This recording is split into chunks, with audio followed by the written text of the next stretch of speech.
और अब मैं आमंत्रित करता हूँ श्री श्री 1008 श्री राजेश्वरी जी हरिहर उदासीन आश्रम रतलाम। जोरदार तालियां, मात्र शक्ति बैठी है।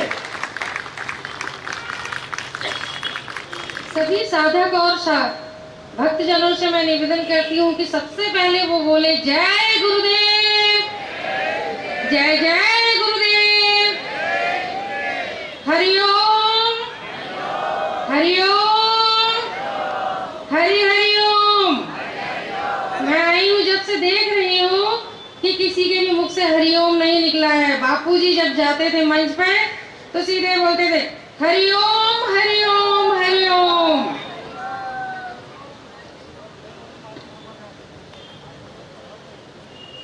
हरिहर उदासीन आश्रम से मैं राजेश्वरी मुनि आप सभी को प्रणाम करती हूँ। जितने भी संत महात्मा और भक्तजन साधक परिवार यहाँ जो पधारा है उन सभी को मेरा बारंबार कोटि कोटि नमन है।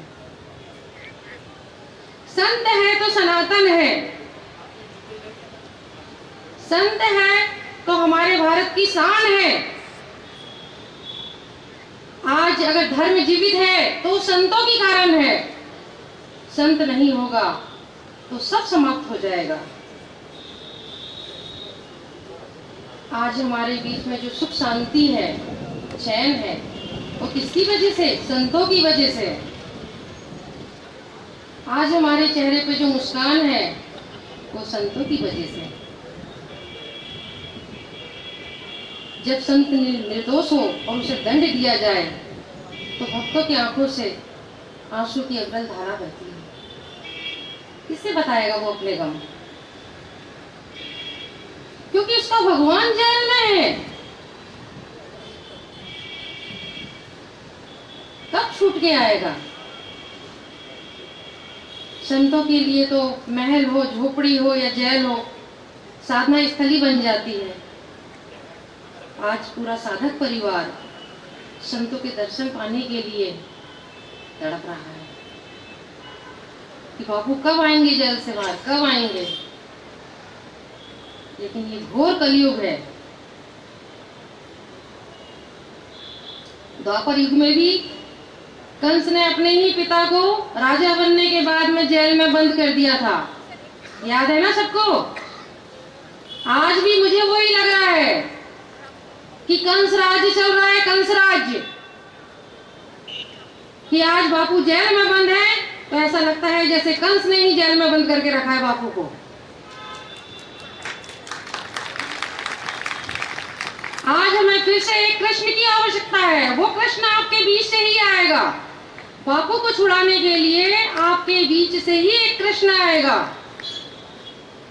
जो बापू को जेल से रिहा करेगा।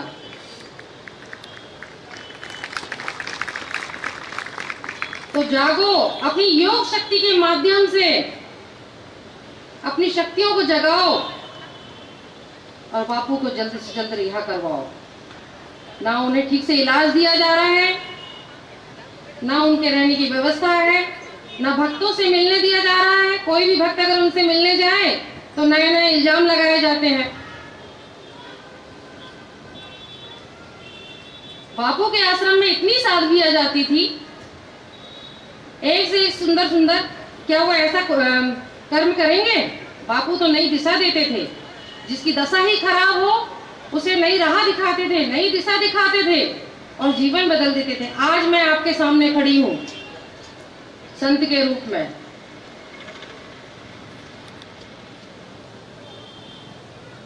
जब बापू पहली बार छिंदवाड़ा में आए मुझे खबर नहीं थी, लेकिन मुझे स्वप्न में दर्शन दिया बापू ने। स्वप्न में दर्शन दिया उन्होंने बापू ने। जब खजरी में वो आए तो गन्ने के खेत में खड़े हैं बापू, मैं गन्ना खा रही, बापू मुस्कुरा रहे हैं। 3 दिन बाद जब मैं आश्रम में गई कि बापू जी यहाँ कोई संत आए हैं क्या, तो जाके देखा तो आसाराम जी बापू जी की कुटिया बनी हुई थी और सत्संग होने वाला था। बस बापू की कृपा हुई और गुरु मिले।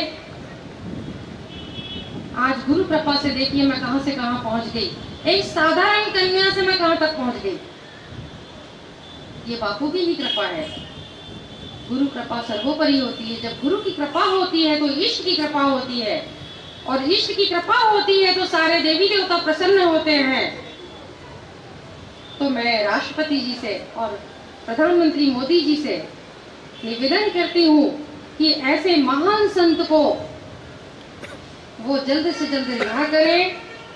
न्याय होना चाहिए उनके साथ, अन्याय हो रहा है। जो कर्म उन्होंने किया ही नहीं, उस कर्म की उन्हें सजा मिल रही है। राम रहीम को बैल क्यों दिया? कैदियों को बैल क्यों देते हैं? मर्डर कर करके कैदी जा रहे हैं, हाँ, उनको बैल मिल रही है, वाइज्जत बरी हो रहे हैं। अरे मेरे देखते ही देखते कितने कैदी रिहा हो गए, लेकिन बापू के साथ ही ऐसा क्यों? जागो, जागना होगा। अभी तक आप सोए थे, अब जागो आप। बस मैं इतना ही कहना चाहती हूँ कि बापू के साथ अन्याय नहीं होना चाहिए। हरिओम हरिओम हरिओम। गुरु जी की याद में मैं कुछ गाना चाहती हूँ, सभी गुरुओं का सम्मान हो जाएगा उसमें। सारे तीर्थ धाम आपके चरणों में, सभी लोग गाएंगे साथ में, हाँ। सारे तीर्थ धाम आपके चरणों में, हे गुरुदेव प्रणाम आपके चरणों में। सारे तीर्थ धाम आपके चरणों में, हे गुरुदेव प्रणाम आपके चरणों में।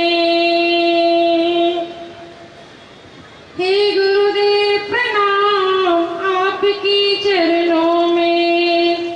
जन्म के दाता माता पिता है, आप कर्म के दाता हो। जन्म के दाता माता पिता है, आप कर्म के दाता हो। आप मिलाते हैं ईश्वर से, आप ही भाग्य विधाता हो। आप मिलाते हैं ईश्वर से, आप ही भाग्य विधाता हो। हे गुरु ब्रह्मा, हे गुरु विष्णु, हे गुरु ब्रह्मा, हे गुरु विष्णु, हे शंकर भगवान आपके चरणों में। हे गुरुदेव प्रणाम आपके चरणों में। चरणों में, आपके चरणों में। सारे तीर्थ धाम आपके चरणों में। हे गुरुदेव प्रणाम आपके चरणों में। हरिओम हरिओम हरिओम। ओम नमो नारायण।